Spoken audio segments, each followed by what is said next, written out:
ইসরায়েলের হামলা শুধু বেআইনি নয়, এটা আঞ্চলিক শান্তির ওপর সরাসরি আঘাত। আর ভারতের নীরবতা? কংগ্রেস নেত্রী সোনিয়া গান্ধী বলছেন, এটা আমাদের কৌশলগত নৈতিকতার সাথে বিশ্বাসঘাতকতা। ইরান ইসরায়েল চলমান যুদ্ধে এবার কড়া প্রতিক্রিয়া জানালেন ভারতের কংগ্রেস নেত্রী সোনিয়া গান্ধী।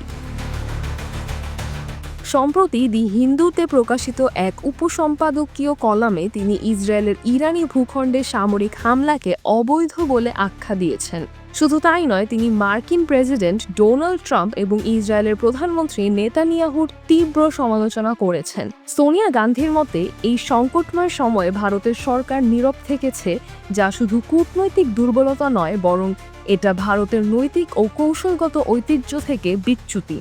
তিনি লিখেছেন, ইরানের ভেতরে যেভাবে বোমা হামলা ও শীর্ষ নেতাদের টার্গেট করা হয়েছে সেটা আন্তর্জাতিকভাবে নিন্দনীয়। এটি আঞ্চলিক স্থিতিশীলতার জন্য বিপজ্জনক বার্তা বহন করে।